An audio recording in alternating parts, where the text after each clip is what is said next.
اعوذ باللہ من الشیطان الرجیم بسم اللہ الرحمن الرحیم السلام علیکم ورحمۃ اللہ وبرکاتہ۔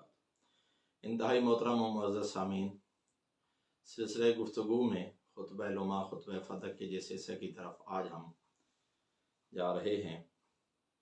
اس حصے میں سیدۃ النساء نے علل الاحکام بیان فرمائے، یعنی شریعت کے احکام اور ان کا فلسفہ بیان فرمائے۔ وہ احکامات اور ان کا فلسفہ عرض کرنے سے پہلے عظیم عالم دین قبلہ علامہ ذیشان حیدر جوادی مرحوم نے اس خطبہ کے ترجمہ میں ایک جملہ لکھا۔ یہ ان کا ترجمہ ہے صحیفۃ الزہراء کے نام سے، اس میں خطبہ کا انہوں نے ترجمہ کیا تھا۔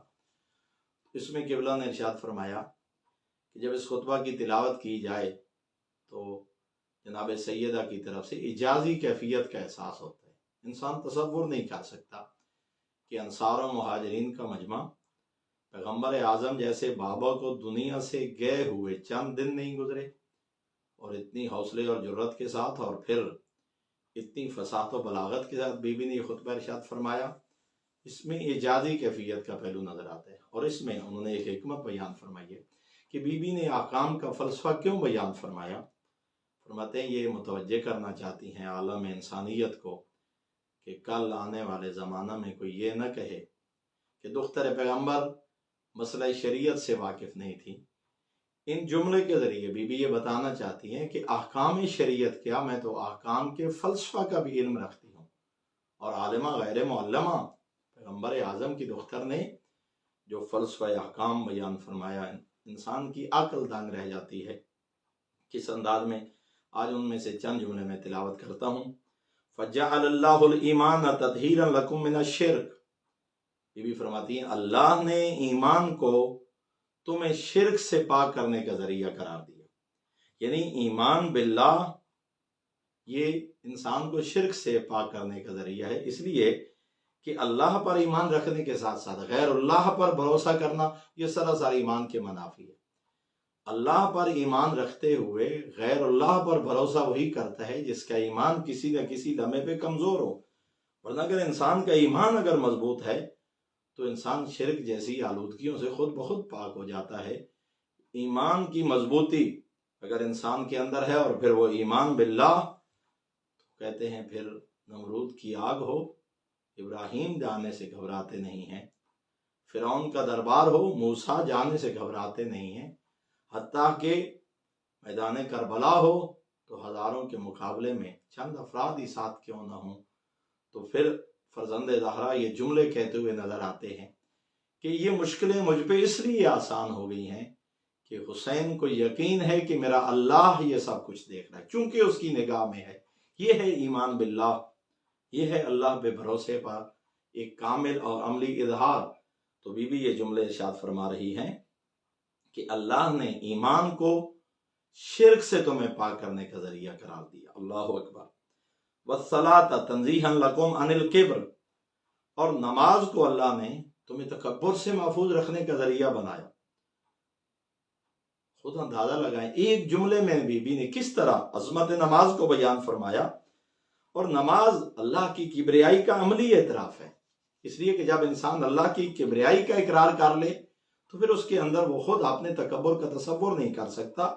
اور اسی لیے خوبصورت جملہ ایک بزرگ عالم دین نے لکھا کہ تکبر کے مرض میں مبتلا لوگ ہی تارک الصلاۃ نظر آئیں گے آپ کو۔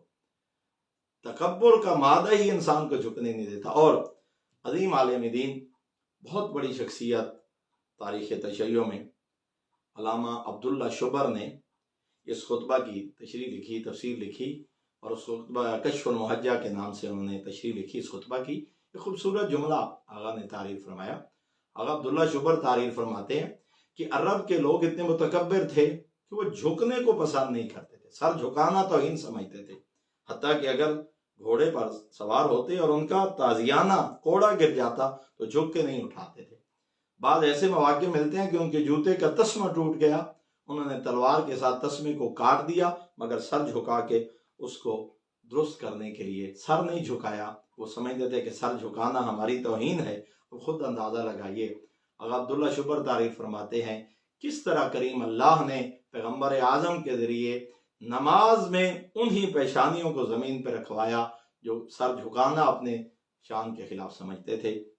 اور یہی جملے امیر المومنین نے اگر ناظر البلاغہ میں خطبہ قاصیہ خطبہ نمبر 190 میں اگر دیکھیں تو امیر المومنین نے فرمایا الا ترون کیف صغرہ اللہ بتکبرہ، اللہ نے تکبر کی بنیاد پر ابلیس کو کتنا چھوٹا بنا دیا، ابلیس حقیر بن گیا تکبر کی بنیاد پہ۔ گویا کہ تکبر ابلیسیت ہے، نماز تکبر سے بچانے کا ذریعہ ہے۔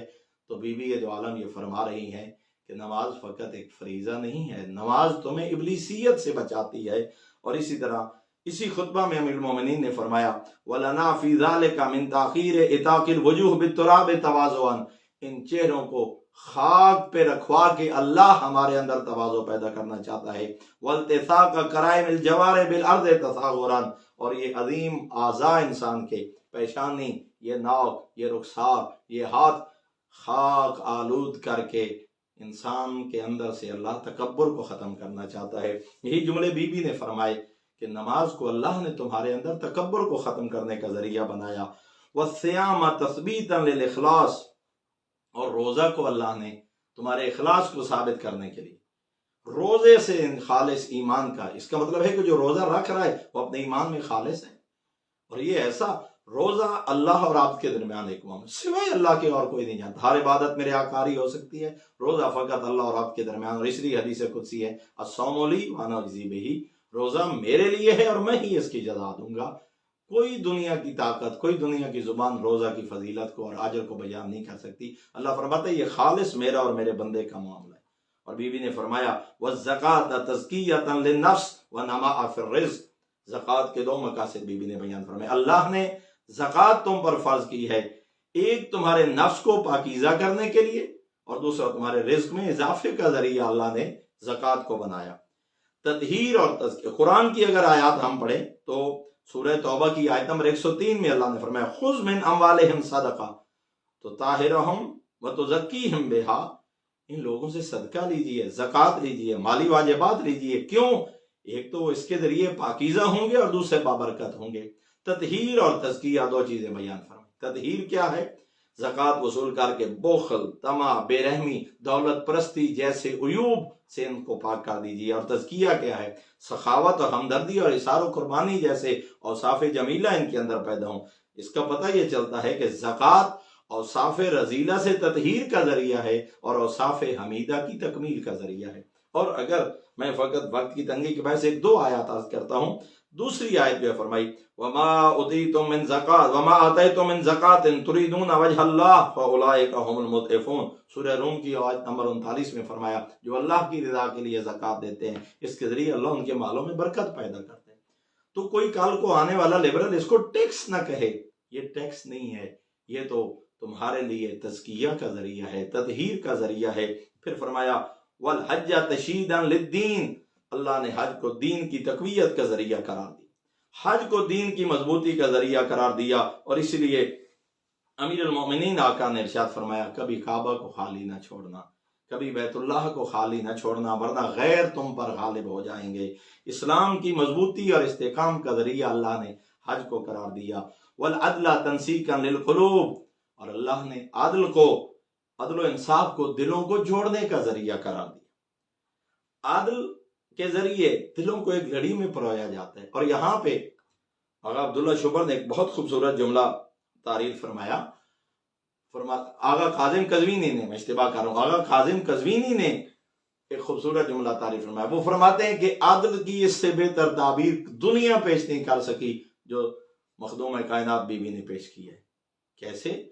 تنسیق کا مطلب یہ ہے دلوں کو ایک لڑی میں پرونا۔ وہ کہتے ہیں جس طرح تسبیح کے دانے جب تک اس دھاگے میں موجود ہے ان میں ترتیب، وہی دھاگا ٹوٹ جائے وہ بکھر جائیں گے، تو اسی طرح نظام عدل نے انسانیت کو آپس میں جوڑ رکھا ہے، جیسے تسبیح کا دھاگا تسبیح کے دانوں کو آپس میں جوڑ کے رکھتا ہے۔ تو عدل ایک ایسا ذریعہ ہے جس کے ذریعے معاشرے میں سکون پیدا ہوتا ہے، جس کے ذریعے معاشرے میں اصلاح پیدا ہوتی ہے، جس کے ذریعے معاشرے میں خوشحالی پیدا ہوتی ہے۔ اور اس عدل سے مراد انسان کا ذاتی عدالتوں کا عدل صرف مراد نہیں ہے، بلکہ فرمایا انفرادی عدل، اجتماعی عدل، آئلی عدل، اولاد کے بارے میں، بیویوں کے بارے میں، خاندان کے بارے میں، ہمسایوں کے بارے میں، ائمہ کے بارے میں، حتیٰ کہ رسول کے بارے میں اور خدا کی ذات کے بارے میں اپنے آپ سے عدل کرنا، یہ نظام پوری دنیا میں تسکین کا ایک ذریعہ ہے۔